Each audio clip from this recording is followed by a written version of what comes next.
ይህ ኢትዮጵያ ቴሌቪዥን ነው።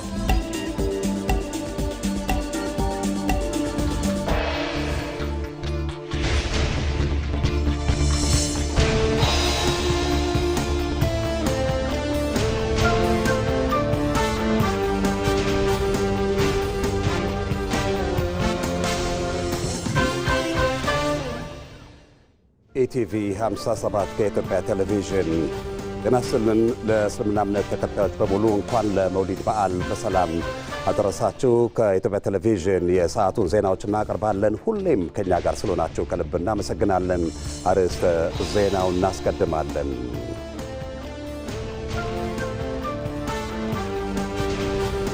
1501ኛው የነቢዩ ሙሐመድ የመውሊድ በዓል በአዲስ አበባ ታላቁ አንዋር መስጂድ ተከበረ።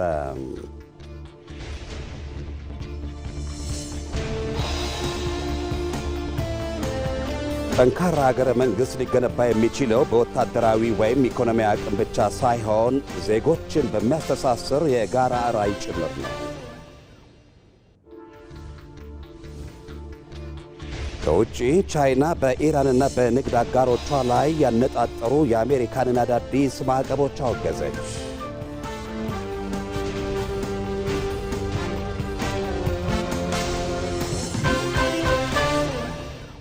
ከኢትዮጵያ ቴሌቪዥን ዋናው ስቱዲዮ ከዜናዎቹ ጋር ሰለሞን መልሳን ነኝ። አብራችሁን ቆዩ።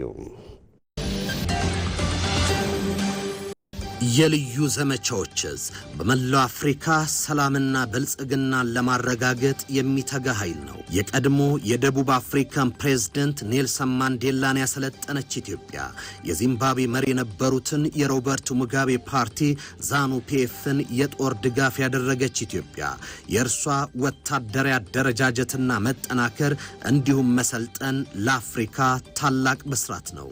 የልዩ ዘመቻዎች ኢትዮጵያ ደጋግማ እያስመረቀች ነው። ይህ ለቀጠናው ምን ትርጉም አለው? ለረብሹ አደሮችስ? ኢትዮ መልህቅ ዛሬ ምሽት ከ3 ሰዓት ጀምሮ በኢትዮጵያ ቴሌቪዥን እና በኢቢሲ ዶት ስትሪም ላይ ጠብቁን። ኢትዮ መልህቅ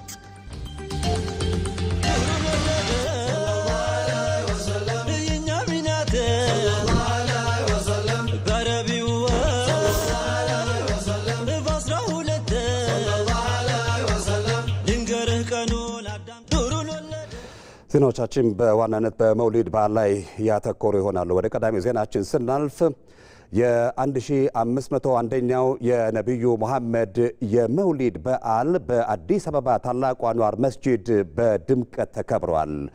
የአከባበር ስነ ስርዓቱን በተንቀሳቃሽ ምስል አብረን እንከታተል እስቲ።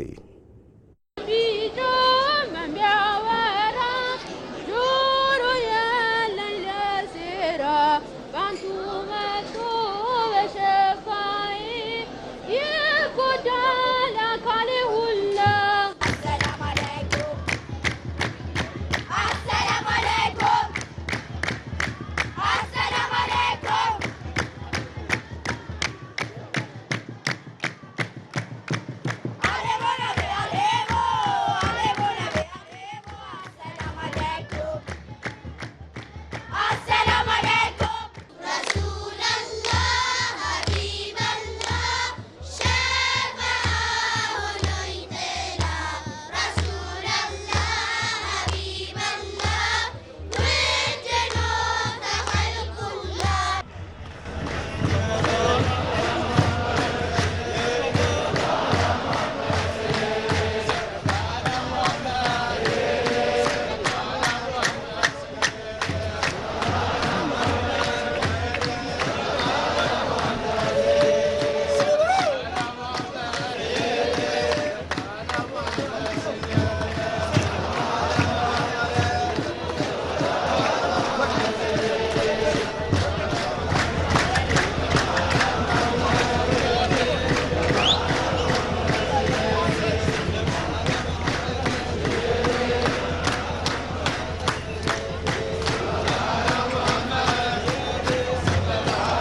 የ1501ኛው የነቢዩ መሐመድ የመውሊድ በዓል በአዲስ አበባ ታላቁ አንዋር መስጂድ በድምቀት ተከብሯል። በበዓሉ ላይ ንግግር ያደረጉት የኢትዮጵያ እስልምና ጉዳዮች ጠቅላይ ምክር ቤት ተቀዳሚ ምክትል ፕሬዚዳንት ሼክ አብዱል ከሪም ሼክ በድረዲን በዓሉ የኢትዮጵያን ታላቅነት ባስመሰከረ መልኩ መከበር አለበት ሲሉ መልእክታቸውን አስተላልፈዋል። የተከበራችሁ ውድ ማዕመናን፣ መውሊዱን ስናከብረው አላህ በሚፈቅደውና ነብዩ ባዙ መንገድ በተለያየ ምክንያት ችግር ውስጥ ያሉ ወገኖቻችንን እስላም ክርስቲያን ሳንል ከጎናችን በማሰለፍ መውሊዳችንን ማክበር ይኖርብናል። የኢትዮጵያን ትልቅነት የሐበሻን ትልቅነት ከነብዩ በላይ ሰለላሁ ዐለይሂ ወሰለም የመሰከረ የለም። ከዛሬ 1450 ዓመት በፊት ነብዩ ሰለላሁ ዐለይሂ ወሰለም ለሐበሻ ትልቅነትን መስክረዋል። ስለዚህ እኛ ኢትዮጵያ ሙስሊሞች የነብዩ መውሊድ ሰለላሁ ዐለይሂ ወሰለም ከየትኛውም ዓለም በላይ ልናከብረውና ልንወደው ይገባል። ተቀዳሚ ምክትል ፕሬዝዳንቱ አክለው መሰል በዓላት በድምቀት እንዲከበሩ ሰላም አስፈላጊ በመሆኑ ምዕመኑ ለሀገር ሰላም የበኩሉን መወጣት እንዳለበትም አንስተዋል። ሀገርን መውደድ ከኢማን ነው። እንዲህ የምንሰባሰበው እንዲህ የሚያምርብን እንደዚህ አድርገን አሸብርቀን የምናሳልፈው ሀገር ሰላም ስለሆነ ነው። የሰላማችንን ጉዳይ፣ የልማታችንን ጉዳይ፣ የአንድነታችንን ጉዳይ ለማንም አሳልፈን የምንሰጠው ጉዳይ አይደለም፣ የኛ ጉዳይ ስለሆነ። በተመሳሳይ ዜና 1501ኛው የነቢዩ መሐመድ መውሊድ በዓል በሐረር ከተማ በድምቀት ተከብሯል። በዓሉ ከዋዜማው ጀምሮ በተለያዩ መርሃ ግብሮች ነው ሲከበር የቆየው። ሪፖርተራችን ቴዎድሮስ ታደሰ በበዓሉ ላይ የተገኙ ምዕመናንን አስተያየት አሰባስቧል። የውዱ ነቢይ ውልደት በዓል ማለት ነው። ከጨለማ ወደ ብርሃን የወጣ ነው በሳቸው ነው። ለኛ ለየት ያለ ቦታና የልብ ደስታና ጥፍጥና የምናገኝበት ቀን ደስ የሚል ፕሮግራም አሳልፈናል። ዛሬ ደግሞ በምታመልከው መልኩ በደማቅ ሁኔታ ሸዋበር አካባቢ ላይ ጥሩ የመውሊድ በዓል እያከበርን ነው። መውሊድ ሲባል የእሳቸው ገድል የምንነገርበት ነው። አንደኛ በእሳቸው ገድል ደግሞ እኛ የምንማረው አለ ማለት ነው። ሰው እርስ በርስ እንዴት ሆኖ መኖር እንዳለበት፣ ደሃውን በምን መልኩ መራት እንዳለበት፣ ሀብታሙ ደግሞ ለደሃው ማድረግ እንዳለበት በእሳቸው ባህሪ እንማራለን። ዛሬኛ ሴቶች ማለት ነው እንዲህ በህይወት ኖረን እንዲህ እንድናወራም ሱብሃንአላህ በህይወት ኖረን እንዲህ ተጋብተን እንድንዋለድ ምክንያት የሆኑልን ነቢያችን ናቸው አለይሂ ሰላቱ ወሰላም። ያኔ ማለት ነው እሳቸው ነብይነት ከመላካቸው በፊት ምን ይደረግ ነበር? ሴት ልጅ ስትወለድ ሳትሞት ማለት ነው ይገድላት ነበር፣ ይቀብራት ነበር ማለት ነው። እሳቸው ነብይነት ወህይ ከወረደላቸው በኋላ ሰዎች ማለት ነው ሴት ልጅን መግደል ያኔ ሳትሞት መቅበር ተው ማለት ነው። በተለይ እዚህ ሐረር ላይ ምን ይታወቃል ማለት ነው ከሌሊቱ ትላንትና ምሽት ጀምሮ ማለት ነው ሴቶች አንድ ላይ ሰብሰብ ብለን ልክ ቅድም እንደነገርኩ የእሳቸውን አወላለድ ምን ይመስል ነበረ ይቀራል። ሴቶች ብቻ ወንድ ሳይጨመር ማለት ነው። የሚበላ ነገር አለን የሚጣፍጥ ነገር እሱም በልተን ዘክረን ከዛ ቡርዳ የሚባል ኪታብም አለ እሱንም ቀርተን ነው የምንለየው። ሰዎች በእምነት ሊለያዩ ይችላሉ፣ በብሔር ሊለያዩ ይችላሉ፣ ሀብታም ደሃ፣ ጾታ ምናምን የሚል ልዩነት ሊኖረን ይችላል። ግን ሰዎች ነን። ይህች ምድር በነቢዩ መሐመድ ሰለላሁ ዐለይሂ ወሰለም አስተምሮት ይህች ምድር የሁሉም ናት፣ የሁላችንም፣ የነጭ የጥቁር፣ የሀብታም የደሃ፣ የህፃን የምናምን ሳይል የሰው ልጅ ሁሉ የተከበረ ክብር ያለው ፍጡር መሆኑን ከነቢዩ መሐመድ ተምረናል። እሳቸው ማለት በጣም ትልቅ ስነ ምግባር ያላቸው ናቸው።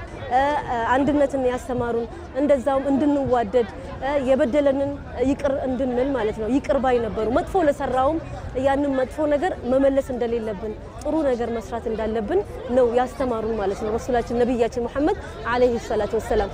እንደ ሀገር ብሔር ከብሔር ሃይማኖት ከሃይማኖት በጠቆረ በነጣ ሳንለያይ አንድ ሆነን ስለ ሀገር እያሰብን እንደ አንድ ቤተሰቦች እያሰብን ከነብዩ ሰለላሁ ዐለይሂ ወሰለም ሱና የተማርነውን መተዛዘንን፣ መተጋገዝን፣ ሌሎችን ማስቀደምን ይዘን ሀገራችንን መገንባት፣ ሰላማችንን ማስከበር፣ መታገስ።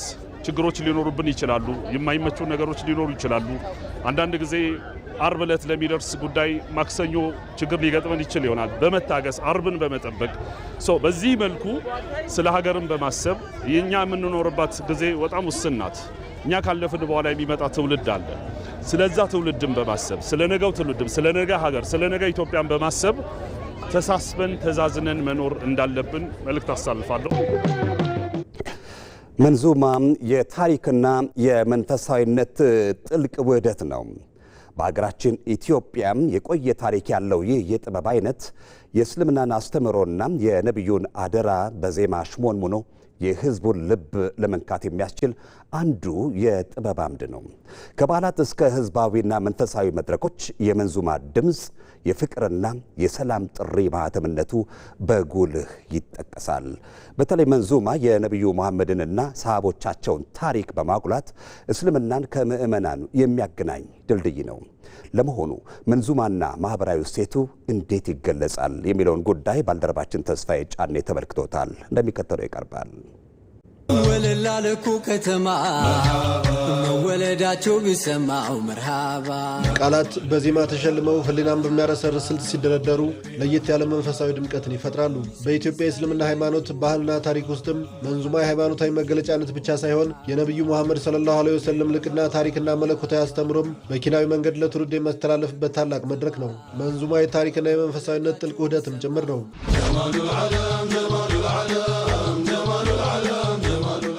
በሀገራችን የቆየ ታሪክ ያለው ይህ ጥበብ ታዲያ የእስልምናን አስተምሮና የነብዩን አደራ በዜማ አሽሞንሙኖ የህዝቡን ልብ እንዲነካ አድርጎ ለማቅረብ ልዩ ባህሪም አለው። መንዙማ ማለት ያው ውዳሴ ማለት ነው። የሰው ልጆች በዕለት ተዕለት ኑሯቸው የተለያዩ ነገሮችን ስሜታቸውን የሚገልጹበት፣ ለምሳሌ ተፈጥሮን አድንቀው የአላህን ስራ አድንቀው የነቢያችንን ውዴታ የነቢያችንን ናፍቆት ለመግለጽ የተለያዩ ነገሮችን የዕለት ተዕለት እንቅስቃሴዎችን ለመግለጽ ከሚጠቀሙበት አንዱ ነው። መንዙማን አጀሚ በሚባለው አረብኛውን አማርኛውን በአረብኛ እየጻፉ የተለያዩ መንዙማ ግጥሞችን እና ዜማዎችን ያዘጋጁ በተለያዩ ሀሪማዎች አሉ ብዙ ሰዎች እና እነዛ ከጊዜ በኋላ እንትን የተባለ ነው። ነገር ግን ከስር መሰረቱ ሲታይ ግን እንደ ማንኛውም ስነ ቃል የህዝብ ሀብት ነው። እንደ ኢትዮጵያ ብናይ በትግርኛም በኦሮሞኛም በአማርኛም የተለያዩ የእንጉርጉሮ እንትኖች ሊኖሩ ይችላሉ። ዋናው መነሻቸው ሃይማኖት ነው። በቁርአን ላይ ያሉ መልእክቶችን ሊሆን ይችላል፣ ሐዲስ ላይ ያሉ ሊሆኑ ይችላሉ፣ የነቢያችን ሱና ሊሆኑ ይችላሉ፣ የነቢያችን ተከታዮችን ታሪክ ሊሆን ይችላል፣ የነቢያት ታሪክ ሊሆን ይችላል። እነዛ ነገሮች ይገልጻሉ።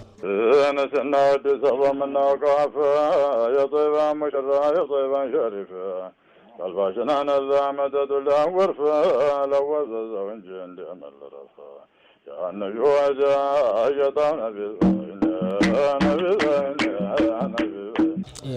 በአንድ ካሴታቸው በአንድ የመንዙማ ካሴታቸው ላይ ስንት አሊም ነበረ የሆነ እንደ ባህር፣ ስንት ወልይ ነበር የሆነ ጠያር፣ ስንት ማድህ ነበር ሀድራ የሚያሳምር፣ ስንት ጎበዝ ነበር ሲያዩት የሚያምር፣ ስንት ቆንጆ ነበር የሆነ እንደ ሁር፣ ስንት ሹም ነበር ባለ ብዙ አሽከር፣ ያን ሁሉ አደረገው ሞት እንዳልነበረ። የተለያዩ ነገሮች ራሳችንን የምንኮፍስ የምንፈጭ ከሆነ ነገ ከነገ ወዲያ ሞት እንዳልነበር እንደሚያደርገን ማሰብ አለብን፣ ማወቅ አለብን።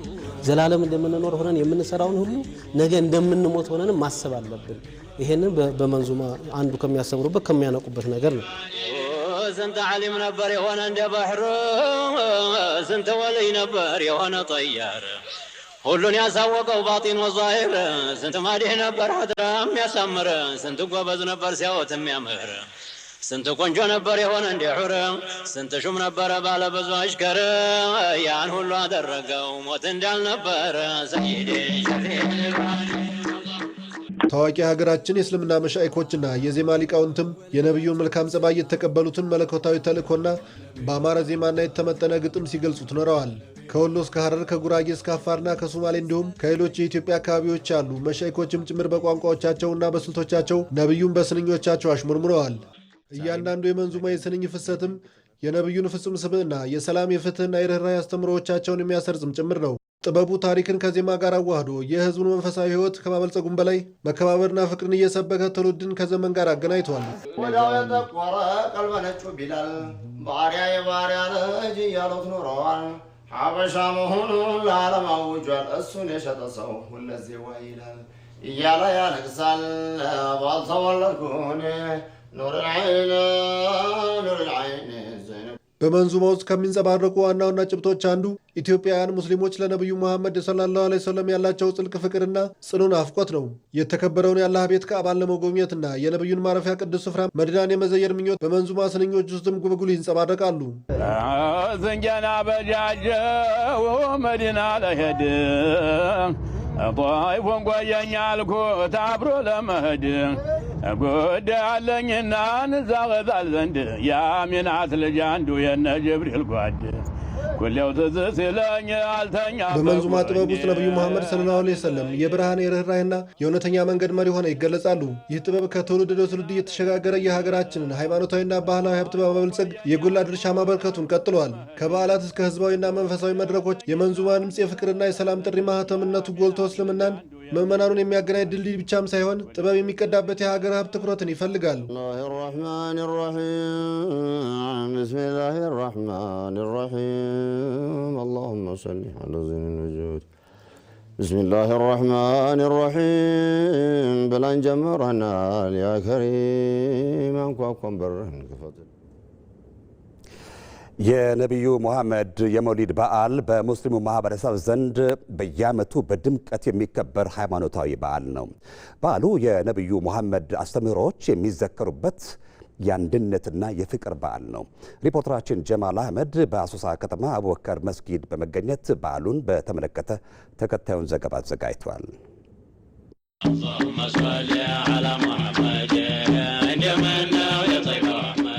የሰላም የፍቅርና የእዝነት መገለጫ ናቸው የአላህ መልእክተኛው ነብዩ መሐመድ ሰለላሁ ዐለይሂ ወሰለም። ውልደታቸውን ምክንያት በማድረግም መላው የእስልምና ተከታይ ማህበረሰብ በየዓመቱ የመውሊድ በዓልን በድምቀት ያከብራል። ይህ የነብዩ መሐመድ የልደት በዓል ታዲያ ምዕመናኑ እርስ በርሱ እንዲሁም ከሌላ እምነት ተከታይ እህት ወንድሙ ጋር ፍቅሩንና አንድነቱን የሚያሳይበት ዕለት ነው። ትእዛዙ መጣ ከመውላ እድሜያቸው 40 ሲሞላ እቅራ አላቸው ጅብሪል ለነቢ ለኛ ረሱል። መውሊድ ሲነሳ የረሱል ሰለላሁ ዐለይሂ ወሰለም ታሪካቸው ይነሳል፣ ሲራቸው ይነሳል እና መውሊድ ለሙስሊሞች ትልቅ የነቢ ረሱል ሰለላሁ ዐለይሂ ወሰለም መወለድ ለሙስሊሞች ትልቅ ምስራት ትልቅ ምስራች ይዞ ይመጣ ነው። አላህ ሱብሓነሁ ወተዓላ ቁርአን ላይ ምን ይላል? ቁል ቢፈድሊላሂ ወቢረሕመቲሂ ፈቢዛሊከ ፈሊፍረሑ። በአላህ ሱብሓነሁ ወተዓላ ረሕመትና ትሩፋት ሲደሰቱ ይላል አላህ ሱብሓነሁ ወተዓላ።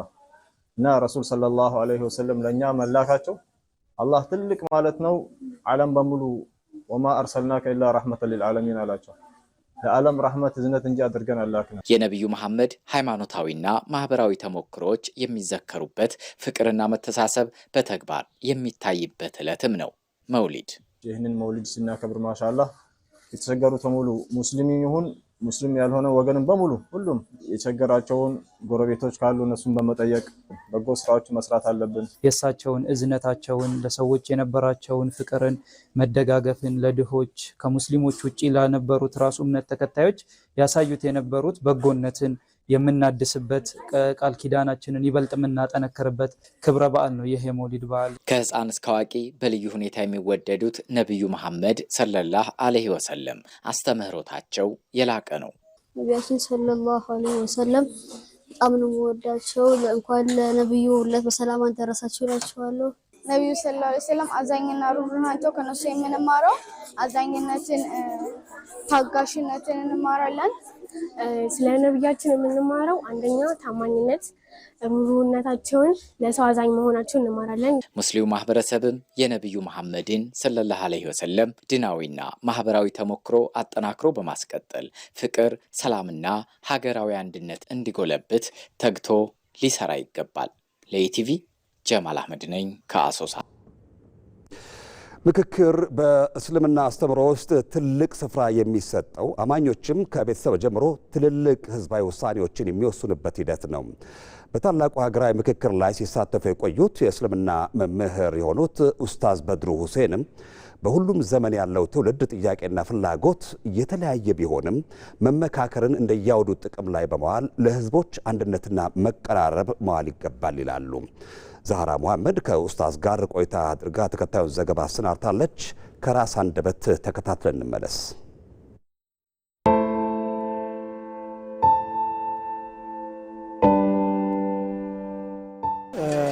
ምክክር ወይም በአረበኛው ቃል ሹራ የሚባለው ሐሳብ በእስልምና ውስጥ እጅግ መሰረታዊ ሐሳብ ነው። መሪዎች ከሚመሯቸው ህዝቦቻቸው ጋር መመካከር ይኖርባቸዋል። አባት ከልጆቹ ጋር መመካከር አለበት። ባለትዳሮች ትዳራቸውን እንዴት መምራት እንዳለባቸው መመካከር አለባቸው። በአጠቃላይ ምክክር የማህበረሰቡ እሴት መሆን እንዳለበት ቁርአን ያስተምረናል። ወአምሩሁም ሹራ በይነሁም ይላል። የእነርሱ ጉዳያቸው በሙሉ በምክክር ላይ የተመሰረተ ነው ማለት ነው። በሹራ ላይ የተመሰረተ ነው። ይህ የሆነበት ምክንያት የሰው ልጅ ደካማ ስለሆነ፣ የሰው ልጅ ውስን ስለሆነ አንዱ የሚያየውን ፐርስፔክቲቭ ሌላኛው ደግሞ በሌላ ፐርስፔክቲቭ ስለሚያየው ያ ሲደመርና አንድ ላይ ሲዋሃድ የተሻለ ፐርስፔክቲቭ ስለሚሰጥ ሁሉም ሐሳቦች የራሳቸው ጠቃሚም ጎጂም ሳይድ ይኖራቸዋል። ጎጂ ሳይዳቸውን ለመቀነስ ጠቃሚ የሆነውን ሳይዳቸውን ደግሞ የበለጠ ለማዳበር ምክክር በጣም ወሳኝ ነው። ለዚህም ነው ነቢዩ ዓለይሂ ሰላቱ ወሰላም ነቢይ ከመሆናቸው ጋር ወህይ የሚወርድላቸው ከአምላክ ራእይ የሚገለጥላቸው ከመሆናቸውም ጋር ተከታዮቻቸውን ያማክራሉ። ያማከሩትን ነገር የተሻለ ሐሳብ ሲመጣ የእርሳቸውን ሐሳብ ትተው የተከታያቸውን ሐሳብ ይዘው ያራመዱባቸው ብዙ አጋጣሚዎች አሉ።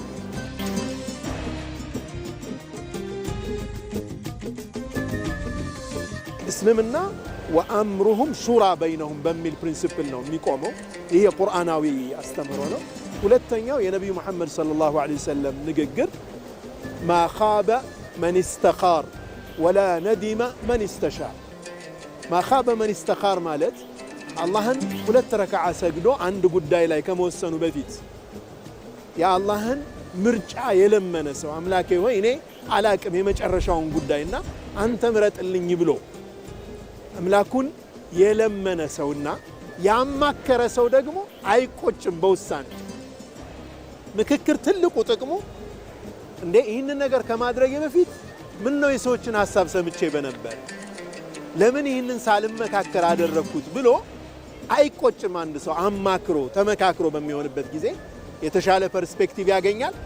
ያማከራቸው ሰዎች ኦን ያደርጉለታል ያንን ሐሳብ፣ ምክንያቱም አዋጣዋል ሐሳብ።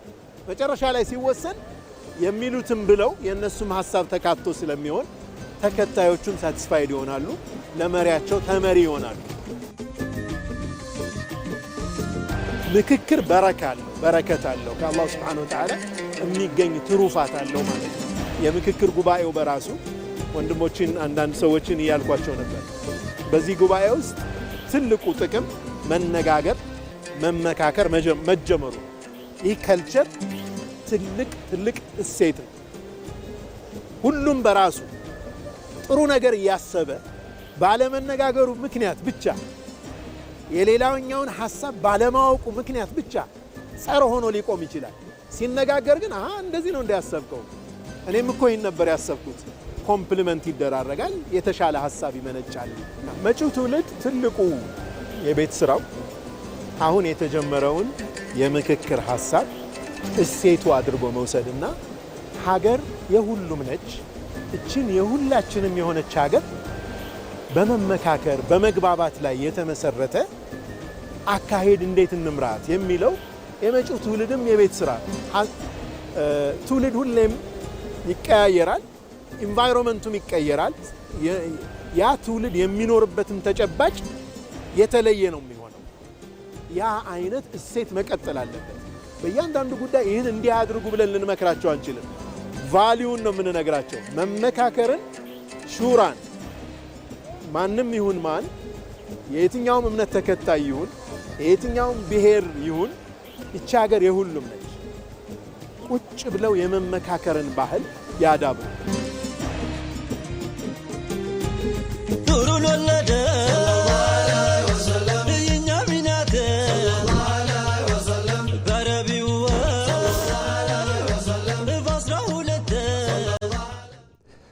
የመውሊድ በዓልን የተመለከቱ ዜናዎቻችንን የምንመለስባቸው ይሆናል። ወደ ሌሎች ዜናዎቻችን ስናልፍ ከተሞችን በማዘመንና ለነዋሪዎች ምቹ በማድረግ የዜጎችን ተጠቃሚነት ማሳደግ እንደሚገባ የፌዴሪ ፕሬዚደንት ታዬ አጽቀሥላሴ ተናገሩ።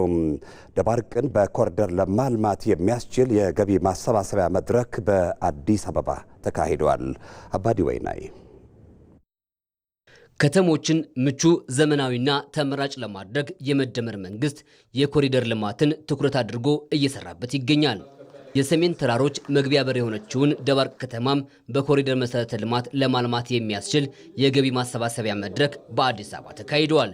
የኢፌዴሪ ፕሬዝዳንት ታዬ አጽቀሥላሴ በሀገር አቀፍ ደረጃ የሚከናወኑ የከተማ ልማት ስራዎች ማህበራዊና ኢኮኖሚያዊ ትስስርን ለማጠናከርና ችግሮችን ለመፍታት ሁነኛ መፍትሄ መሆናቸውን ተናግረዋል።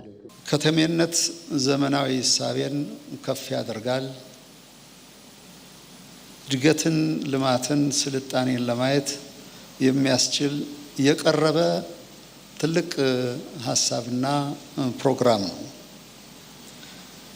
ከዛም በላይ ለፖለቲካም ሆነ ለማህበራዊ ትስስር ያለው ፋይዳ ከፍ ያለ ነው። ስለዚህ እንደ ኢትዮጵያ መከተምን ዘመናዊ መሆን የብዙ ችግሮቻችን መፍትሄ ነው ተብሎ ይታመናል። ይህ የኮሪደር ልማት ስራ ከከተማዋ ባለፈ የሰሜን ተራሮች ብሔራዊ ፓርክ የጎብኚዎችን ቁጥር ለማሳደግ ትልቅ እድል የሚፈጥር ነው። ከፍ ያሉ ጥሪቶች ያሉበት ስለሆነ የቱሪስት መስህብ ነው። ቅድም ወደ 26,000 ቱሪስት ጎበኛዋል ነው የተባለው። ይሄ ብቻ መሆን የለበትም። ዓለም አይኑ እንዲገለጥ አዳዲስ ነገሮችን ማየት ስለሚፈልግ ድጋፍ የምትሰጡት ይሄንን የመሰለ ቦታ ከፍ ላለ ደረጃ ወደ ዝመና እንዲሄድ ለማድረግ ስለሆነ በረከታችሁ አይለየው ለከተማው ለማለት ነው። የገቢ ማሰባሰቢያ መድረኩ ከደባርቅ ባሻገር ለሌሎች ከተሞች ልማት መነቃቃት እንደሚፈጥር የአማራ ክልል ርዕሰ መስተዳድር አረጋ ከበደ ጠቅሰዋል። የዛሬው መድረክ ለቀሪው የክልላችን አካባቢዎች በተለይም ደግሞ ለሰሜን ጎንደር ሕዝብ በልማት ተሳትፎና መነሳሳት በትልቁ ንቅናቄን የሚፈጥር ነው። ስለሆነም የምሽት የገንዘብ መዋጮ የምንጠይቅበት ብቻ ሳይሆን ለመጪው ትውልድ የሚበጅ የኢንቨስትመንት ጥያቄ የሚቀርብበት መዋጮው የትም የሚውል ሳይሆን የራሳችንን ማህበረሰብና አካባቢ አሳምረን የምንገነባበት ምናልባትም ለወደፊት ግንባታ መነሻ አቅም ሆኖ የሚያገለግል ይሆናል ብዬ አምናለሁ። የደባርቅ ከተማ ከንቲባ ጌትነት ጸጋዬ ደባርቅ የኮሪደር ልማት ተቋዳሽ እንድትሆን ሁሉም የድርሻውን እንዲወጣ ጥሪ አቅርበዋል። ሀገር ውስጥና በተለያዩ አካባቢዎች ካሉ ሰሜንን ለማልማት የሚደግፉን መንግስትና መንግስታዊ ያልሆኑ ድርጅቶች፣ ባለሀብቶች እንዲደግፉን በእቅዳችን ባመላከትነው መሰረት በዛሬው ዕለት ተገኝተን የድጋፍ ጥያቄ እያቀረም የደባርቅ መልማት ሰሜንን ማልማት መሆኑን ሰሜን ደግሞ የዓለም ቅርስ የሀገራችን ሀብት ብቸኛ የዋሊያ መገኛ የሆነው የሰሜን ሰንሰለታማ ተራራ ስናለማ ደግሞ ሀገራችንን ማልማት እንደሆነም በማሰብ ድጋፋችሁ እንደማይለየን በመተማመን በገቢ ማሰባሰቢያ መድረኩ ከፍተኛ ሀብት ማሰባሰብ የተቻለ ሲሆን ይህም ከተማዋን በመሰረተ ልማት ለማሳደግ የሚያግዝ ነው። በማዕከላዊ ጎንደር በጎንደር ከተማ አቅራቢያ እየተገነባ የሚገኘው የመገጭ መስኖ ግድብ ግንባታ አፈጻጸም 94 በመቶ ደረሰ። የመገጭ መስኖ ግድብ ግንባታ ከተጀመረ 18 ዓመታትን ያስቆጠረ በመሆኑ ለረጅም ዓመታት የሕዝብ ጥያቄና ቅሬታ ሆኖ ቆይቷል። ባለፉት 2 ዓመታት በተሰራው የተቀናጀ ስራ ግን አመርቂ ውጤት በመመዝገቡ በአሁኑ ወቅት ፕሮጀክቱ ወደ ማጠናቀቂያው ምዕራፍ በመሸጋገር የግንባታውን አፈጻጸም 94 በመቶ ማድረስ ተችሏል። የክረምት ወቅት ሲያበቃም የውሃ ሙሌት በማድረግ ቀሪ ስራዎች ተጠናቀው ለአገልግሎት ዝግጁ ይሆናልም ተብሏል። ግድቡ ሲጠናቀቅ ለጎንደር ከተማ ንጹህ የመጠጥ ውሃ አቅርቦት ከመስጠት ባለፈ 17000 ሄክታር መሬት በማልማት የመስኖ ልማት አቅምም ይፈጥራል። ጠንካራ ሀገረ መንግስት ሊገነባ የሚችለው በወታደራዊ ወይም ኢኮኖሚያዊ አቅም ብቻ ሳይሆን ዜጎችን በሚያስተሳስር የጋራ ራዕይ ጭምር ነው። ነጠላ ትርክቶችን በማድረግ አንድነታችንን የሚያጠናክር ብሔራዊ ትርክት መገንባት የጸና ሀገረ መንግስትን እውን ለማድረግ መሰረታዊ አቅም ነው። ቤተልሔም ገረመው ተጨማሪ አላት።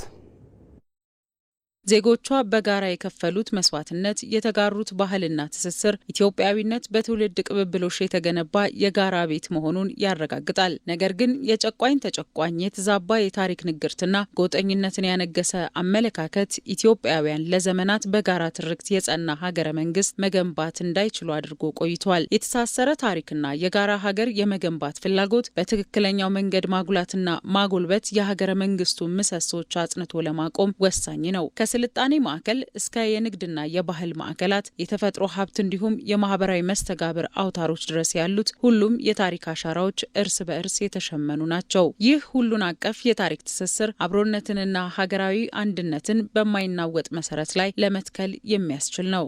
በኢትዮጵያ ውስጥ የሚኖሩ ህዝቦች በዘመናት መካከል አብረው ሲኖሩ በብዙ መልኩ የተጋመዱ፣ የተሳሰሩ፣ የተጋቡ፣ የተዋለዱ እና በጋራ የኖሩ ናቸው። ሁሉም በጋራ ዘምተው በጋራ ሞተው ያጸኑልን ያቆዩልን ሀገር እንዳለ ያሳያል።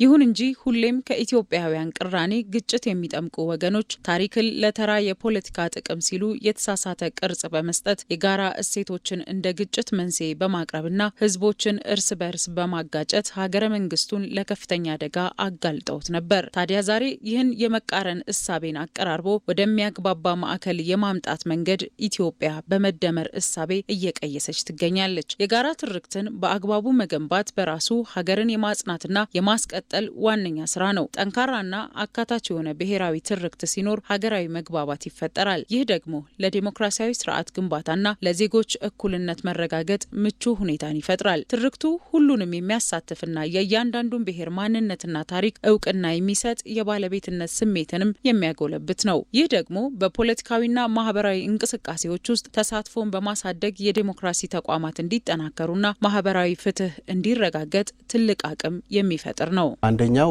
የፍጹም አንድነት ትርክት፣ ሁለተኛው ደግሞ የፍጹም ልዩነት ትርክት የሚባሉ ሁለት ትርክቶች ከአንድነትና ከአብሮነት ይልቅ መከፋፈልን ከዛ ባሻገር ደግሞ ሽኩቻን፣ ልዩነትን፣ አለመግባባትን ሲፈጥሩ ቆይተዋልና እነዚህ ትርክቶች በአጠቃላይ በህዝቦቻችን መካከል ሲፈጥሩ የነበረው ወደ ፖለቲካ አለመረጋጋትና ወደ ጽንፍ ፖለቲካ ያመራበት ሁኔታ ነው ያለው። ይሄ በአጠቃላይ ደግሞ ሄዶ የፖለቲካ አለመረጋጋቱ ጠንካራ ሀገረ መንግስት እንዳንገነባ ምክንያት ሆነዋል። ጠንካራ ሀገረ መንግስት በሌለበት ደግሞ ያው ለጠላት አጀንዳ፣ ለተለያዩ ለባንዳና ለባዳ አጀንዳዎች መጋለጣችን አይቀርምና እንደ ታሪካችን ሀገራችን ጠንካራ እንዳትሆን ያደረገው ይሄ የነጠላ ትርክት የፈጠረው ችግር ነው ብለን መውሰድ እንችላለን። በታሪክ ሂደት ውስጥ ያጋጠሙ ቁስሎችን በበሰለ መንገድ መጠገን ለነገዋ ኢትዮጵያ አስተማማኝ መሰረት ይጥላል። ያለፉ የታሪክ ጉድለቶችን በመቀበልና በማረም ትኩረትን በጋራ እሴቶችና ስኬቶች ላይ ማድረግ ጠንካራ በራሱ የሚተማመን ትውልድ ለመገንባት ያስችላል። ይህ አዲስ ትውልድ የሚነዙ የልዩነት ትረካዎችን አልፎ ለሀገሩ እድገትና ብልጽግና በጋራ የሚቆም የታሪክን ስብራቶች ወደ እድል የሚቀይርና በወንድማማችነት መንፈስ የሚመራ ይሆናል። የብሔራዊነት ትርክት ከህብረ ብሔራዊነትና ከጠንካራ የመንግስት ምስረታ ጋር በጥብቅ የተሳሰረ ነው። እያንዳንዱ ብሔራዊነት የራሱ የሆነ ጠንካራ ሀገረ መንግስት ለመገንባት አስተዋጽኦ አለው። ይህንን ለማድረግ በሀገር ውስጥ ያሉ የኔ ከሚለው የኛ የሚለውን እሳቤ ማምጣት ከመከፋፈል አንድ ሆኖ ለጋራ ጉዳይ መቆምን የሚያሳዩ ናቸው ብዬ ነው ማስበው። ይህ ዛሬ የተወጠነው ብሔራዊ ትርክት ያለንን ብዝሃነት ነገ ለጋራ እድገት ለማዋል አቅም ይፈጥራል። ውጤቱም የህዝቦችን እውነተኛ ፍላጎት የሚያንጸባርቅ ህጋዊነት ያለውና ሁሉን ያቀፈ ሀገረ መንግስትን እውን ማድረግ ነው። በዚሁ መንገድ የሚገነባ ሀገረ መንግስት ለማንኛውም ፈተና የማይበገርና ብሔራዊ ጥቅምን በማንኛውም ሁኔታ የሚያስከብር ይሆናል።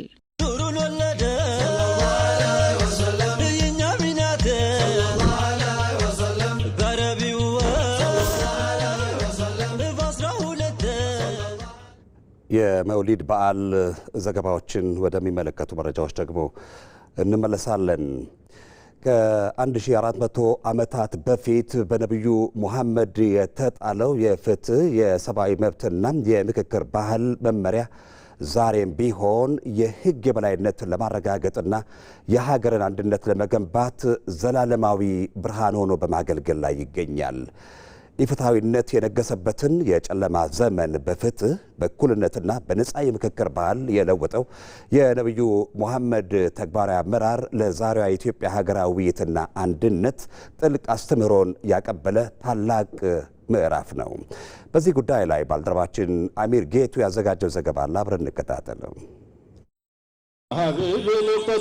በዓለም ታሪክ ውስጥ ማህበረሰብን የቀየሩ የሕግ የበላይነትና የሰብአዊ መብትን መከበር ከተበሰሩባቸው ታላላቅ ምዕራፎች መካከል የነቢዩ መሐመድ ፍትሐዊ መሪነት በግንባር ቀደምትነት ይጠቀሳል። ነቢዩ መሐመድ ሰለላሁ ዐለይሂ ወሰለም ከቃላት ባሻገር በተግባር በተረጋገጠው ፍትሐዊነታቸው በታሪክ ገጾች ላይ በቀላሉ የማይፋቅ አሻራቸውን አሳርፈዋል። አስተምህሯቸውና ምግባራቸው በወቅቱ የነበረውን የአረቢያ ምድር የጥቂት ጎሳዎች የበላይነትና የዘር ክፍፍል የሰበረው የነብዩ የፍትህ ሐሳቤ ሴት ልጅን ከነህይወቷ የመቅበር የወቅቱ ልምምድ ላይመለስ እስከ ወዲያኛው ገርስሶ ያሰናበተ አሁንም ድረስ ለድሆችና መብታቸው ለተነፈጉ ክፍሎች ትልቅ ጥላ ሆኖ ለዛሬው ዓለም የራሱን ደማቅ አሻራ አሳርፈዋል። የነብዩ አስተምህሮ በሕግ ፊት ንጉሱና ተራው ህዝብ ሀብታሙና ድሃው የሚሰጣቸው ቦታ ፍጹም እኩልነትን የሚያሰፍን ነው። ዛሬም ድረስ ዓለም ለሰላም ለእኩልነትና ለሰብአዊ መብት መከበር በሚታገልበት በዚህ ዘመን የነቢዩ መሐመድ ፍትሐዊ መሪነት ከ1400 ዓመታት በኋላም ቢሆን የሚፈነጥቅና መንገድ የሚያሳይ ዘላለማዊ ብርሃን ሆኖ ቀጥሏል። ነቢያችን አለይሂ ሰላቱ ወሰላም ፍትሐዊ መሪ እንደሆኑ ቢላል አልሐበሺን ከዚህ እንደዚሁም ደግሞ ሰልማን አልፋሪሲን ከአይሁድ ሱሃይብ ሩሚን ከሮማ ክልል ነው ያመጡት። ነቢያችን አለይሂ ሰላቱ ወሰላም የተለያዩ ሰሃቦችን ቁረይሾችን የቁርአን ቋንቋ የወረደባቸውን ቁረይሾችን ከሌሎች ጋር በማጣመር እስልምናውን አንድ በማድረግ ፍትሐዊ መሪነታቸውን በትክክል አረጋግጠው ነው የሄዱት። ይሄ የዘንድሮ የመሪ ቃሉ ነው። አንድ ሰው ፍትሐዊ መሆን አለበት። እንደዚሁም በአላህ አርሽ ስር ከሚጠለሉ አንዱ ሰው ፍትሐዊ መሪ ነው። ፍትሐዊ አለቃ፣ ፍትሐዊ ዳኛ ነገ በአላህ አርሽ ጥላ ስር የቂያማ ቀን ምንም ጥላ በሌለበት ከጭንቅ የሚወጣ በትክክል የሚፈርድ ሰው በትክክል የሚመራ ከታች ቀበሌ ጀምሮ እስከ ጠቅላይ ሚኒስተሩ ፍትሐዊ መሪ ሆኖ መገኘትን በተመለከተ እንድናስተምር ነው። በሌላ በኩል ነቢዩ መሐመድ ሰለላሁ ዐለይሂ ወሰለም ፍትህን ያሰፈኑት በንግግር ብቻ ሳይሆን በተግባርም ነው። በባልደረቦቻቸው መካከል ክፍተት ወይም ልዩነት ሲፈጠር ሐሳባቸውን በነፃነት እንዲናገሩ እድል ይሰጡ ነበር። አለፍ ሲልም ይመሩት በነበረው ማህበረሰብ ችግሮች ሲፈጠር ብቻ ሳይሆን ወሳኝ ጉዳዮች ሲኖሩ ወደ ትግበራ ከመግባታቸው በፊት ቁርአንም በጉዳዩ ላይ አማክራቸው በማለት የነቢዩን የምክክር ባህል አጽድቆታል። ይህም በሰሃቦች መካከል እኩልነትና ወንድማማችነት እንዲጠናከር አድርጓል። በቁርአናችን አንቀጽ ውስጥ ሱረቱ ሹራ የሚል ተቀምጧል። በግልጽ የምክክር ምዕራፍ እርስ በርስ የምንመካከርበት ምዕራፍ ተቀምጠዋል። አላሁ ተባረከ ወተዓላ ለትልቁም ለትንሹም ነገር የአንተን ባልደረቦች ሰሃቦችን አማክራቸው፣ ከምክክር ብዙ ውጤት እንደሚመጣ አገር ማዳን እንደሚቻል ለማሳየት ወሻዊርሁም ፊል አምሪ በሁሉም ነገር ላይ ሰሃቦችህን አማክር፣ ከዚያ በኋላ ከምክክሩ ውጤት በኋላ መፍትሄ አቅጣጫ አስቀምጥ። ፈኢዛ አዘምተ ፈተወከል አለላህ ከወሰንክ በኋላ እኔን ተደገፍ፣ ከዚያ መሰራት ያለበትን ነገር ስራ ተብሏል። በእስልምና ደረጃ ምክክር ወይም ውይይት የተጀመረው በጃዕፈር ኢብኑ አቢ ጣሊብ እና በኢትዮጵያው በንጉስ ነጃሺ መካከል ነው። ይሄ በሐዲስም የተቀመጠ ነው። ምክክር በአረብኛ ሒዋር ተብሎ ይጠራል። ሒዋር በይነ ጃዕፈር ኢብኑ አቢ ጣሊብ ወመሊክ ነጃሺ ተብሎ ተቀምጧል። አረቦች ቁረይሾች የነቢዩን አለይሂ ሰላቱ ወሰላም ተከታዮች አዛ በሚያደርጉበት ጊዜ በሚያስጨንቁበት ጊዜ ወደ ኢትዮጵያ እንዲሰደዱ ነው የተደረገው። ከዚያ በኋላ የንጉስ ነጃሺ ጋር ቤተ መንግስት ከተገናኙ በኋላ አጋጣሚ ሆኖ ሌሎች ሰዎች እነዚህን ሰዎች ይዞ ለመሄድ ስጦታ እንደ ጉቦ ኮራፕሽን ይዘው መጥተው ነበረ። ያን ስጦታ የኢትዮጵያው ንጉስ ሳይቀበል በሒዋር በምክክር ጉዳዩን ለመፍታትና ለማየት ፈለገ። ፓርላማውን ሰበሰበ፣ ሚኒስቴሮቹን ሰበሰበ ንጉሱ በቤተ መንግስት። ሰይድና ጃዕፈርም ከሰሃቦች ጋር ቀረቡ። በዚህ መሃል ውይይት ተደረገ። ይሄ በቁርአን ታሪክ ሱረቱ መርየም ላይ ተቀምጠዋል። እስልምና ምን እንደሆነ እንደ የሱንም እምነት ምን እንደሆነ ለማወቅ በብዙ ውይይት ከተደረገ በኋላ አጋጣሚ ሆኖ እነዚህን ለጠላት አሳልፎ እንደማይሰጥና በኢትዮጵያ ውስጥ በሰላም እንዲኖሩ የማድረግ አንዱ የውይይት ሁኔታ ነው።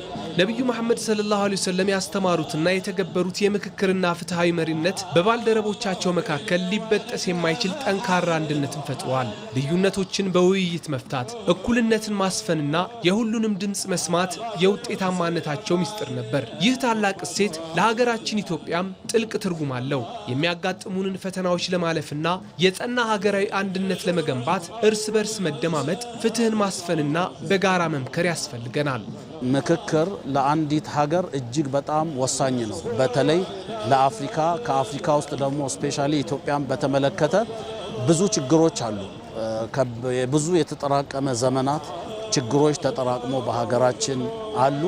ሰው ሰራሽ ችግሮች አሉ፣ የተፈጥሮ ችግሮች አሉ። በፊት በነበሩት ነገስታት የተሰበሰቡ ችግሮች አሉ። በቅርብም ደግሞ ያሉ ችግሮች አሉ። አሁንም ችግሮች አሉ። ስለዚህ ይሄን ችግር ለመቅረፍ ውይይት እጅግ በጣም አስፈላጊ ነው። ቁርአኑም ሐዲሱም ስለሚያዘን እንግዲህ አዲሱ ምክክር አገሪቷን አንድ እርምጃ ወደፊት ይወስዳል ብለን ነው የምንጠብቀው። بسم الحي الباقي نبتدي وبثنائه نهتدي من غبش العمى إلى نور السود. በእስልምና ሃይማኖት ምክክር ለጋራ አቋምና ለትክክለኛ ውሳኔ መድረሻ ዋናው መሰረት ነው። የሌሎችን አመለካከት ማድመጥና በመመካከር ውሳኔ ማሳለፍም ከእምነቱ እሴቶች መካከል ትልቅ ቦታ ይሰጠዋል። አያንቱ ምሩ በእስልምና እምነት አስተምሮ ሹራ ወይም ምክክር የግለሰቦችና የማህበረሰብ ህይወት መመሪያ ከሆኑ ዋና ዋና እሴቶች አንዱ ነው። በቅዱስ ቁርአንም ሆነ በነብዩ መሐመድ አስተምሮ ማንኛውም ማህበራዊና ሀገራዊ ጉዳይ በምክክርና በውይይት እንዲወሰን በስፋት ተደንግጓል። እስልምናና ምክክር የአንድ ሳንቲም ሁለት ገጽታ ናቸው። እስልምና በምክክር ያምናል፣ እንድንመካከር ያዛል። ይህንን ከሚገልጹ የቁርአን አንቀጽ ውስጥ አላህ ሱብሓነሁ ወተዓላ ነቢዩ መሐመድ ነቢይ ሆነው የአላህ መልእክተኛ ሆነው የሚሰሩት ነገር በሙሉ በመለኮታዊ ራእይ ወይንም ወህይ ሆኖ እያለ አላህ ሱብሓነሁ ወተዓላ ወሻውርሁም ፊል አምሪ ብሎ ያዛቸዋል። በጉዳዮቻቸው ላይ አማክራቸው። በተለይ ማህበራዊ በሆኑ ጉዳዮች ላይ ያው ከሰማይ በሚመጡ በሚታዘዙ የጸሎት ድንጋጌ ላይ ተደንግጎ ነው የሚመጣው።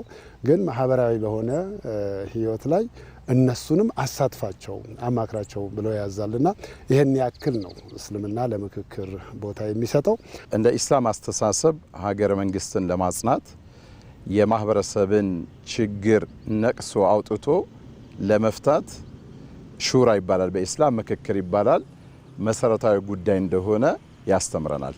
አላህ የዚህ የሙእሚኖችን ባህሪ ሲገልጽ ወአምሩሁም ሹራ በይነሁም ነው። በማንኛውም ጉዳዮቻቸው ላይ ውስጣቸው ላይ በሚከሰቱ ማንኛውም ክስተቶች ውስጥ ግላዊ የሆነ ውሳኔን ከመወሰናቸው በፊት መሪም ቢሆን ተመሪም ቢሆን መጀመሪያ በእነሱ መካከል ጉዳዮቻቸውን በምክክር ይፈታሉ ይላል። በአላህ እናምናለን ብሎ የሚያስብ ማህበረሰብ ጉዳዩን ቀጥታ በአምባገነንነት ወይ በራስ ተነሳሽነት ከመፈጸም በፊት እርስ በርስ ተወያይተው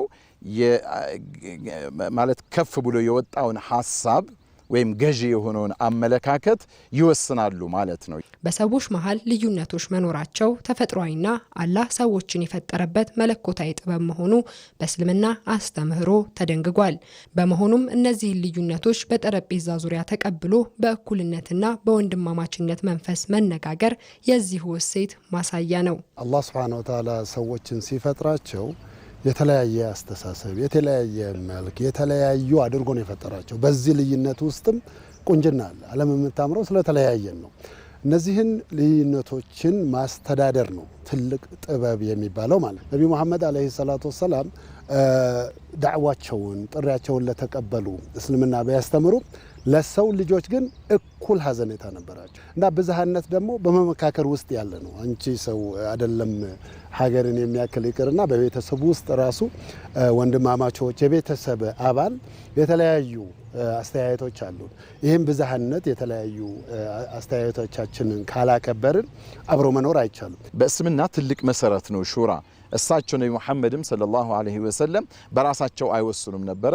ቁርአኖች ይመጣሉ፣ ሐዲሶች ይነገራሉ። ከመሆኑ ጋር ግን ግልጽ ባላሉ ጉዳዮች ላይ ባለሙያዎችና የእውቀት ባለቤት የሆኑ ሰዎችንም ወደ ታችም ደግሞ ዝቅተኛውን ማህበረሰብ ገብቶ በማየት ያንን ውሳኔ ከመወሰናቸው በፊት ምክክር ያደርጉ ነበር።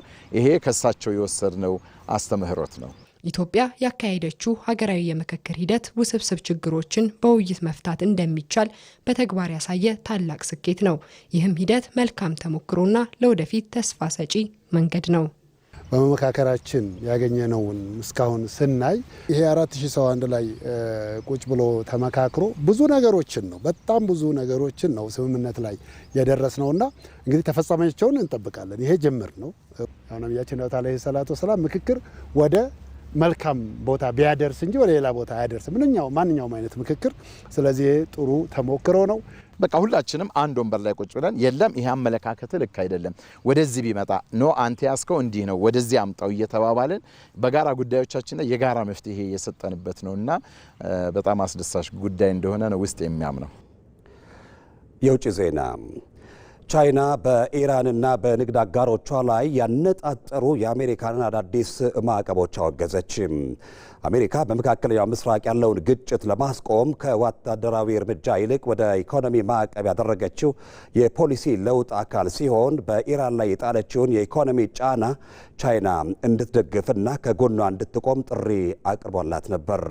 የቻይና ውጭ ጉዳይ ሚኒስቴር ግን ማዕቀብና ጫና የአሜሪካና ኢራን ግጭትን እንደማይፈታ በመግለጽ ዋሽንግተን በኢራን ላይ የምታደርገውን ዘመቻ ቻይና እንደማትቀበለው አስታውቋል። የአሜሪካን ኢኮኖሚያዊ ማዕቀብ በዓለም አቀፍ ሕግ መሰረት የሌላቸውና የአንድ ወገን ማዕቀቦች ናቸው በሚል ቻይና ጥብቃ እንደምትቃወም የውጭ ጉዳይ ሚኒስቴር ቃል አቀባይ ሊንጂያን ገልጸዋል። ቤጂንግ የራሷን ሕጋዊ መብቶችና ጥቅሞቿን በጽናት ለማስጠበቅ አስፈላጊ የሆኑ እርምጃዎችን ሁሉ ትወስዳለች በማለትም አስጠንቅቀዋል። የአሜሪካ አካሄድ በኢራን የፋይናንስና የንግድ ግንኙነቶች ላይ ከፍተኛ ጫና ለመፍጠር የታለመ ቢሆንም የቻይና መንግስት ግን ይህን አካሄድ ዓለም አቀፍ የንግድ ስርዓቱን የሚረብሽና ግጭትን የሚያባብስ እንጂ መፍትሄ እንደማያመጣ በመግለጽ ነው ተቃውሞውን ያሰማው። ይህ የቤጂንግ ምላሽ የአሜሪካ ግምጃ ቤት ሚኒስትር ስኮት ቤሰንት ሰሞኑን አዳዲስ ማዕቀቦችን ይፋ ካደረጉ በኋላ ሲሆን ሚኒስትሩ ከኢራን ጋር የፋይናንስ ትብብር የሚያደርግ ማንኛውም ሀገር ከዓለም አቀፍ የፋይናንስ ስርዓት እንደሚገለል አስጠንቅቀው ነበር። ዘገባው የቢቢሲ ነው። ኢቲቪ 57 ከኢትዮጵያ ቴሌቪዥን ለሰዓት የዘጋጁ ዜናዎቻችን እነዚሁ ናቸው። ወደ ኋላ ላይ ኢቲቪ 57 በመረጃዎቹ ይመለሳል። ለእስልምና እምነት ተከታዮች በሙሉ መልካም በዓል እንዲሆንላችሁ እንመኛለን።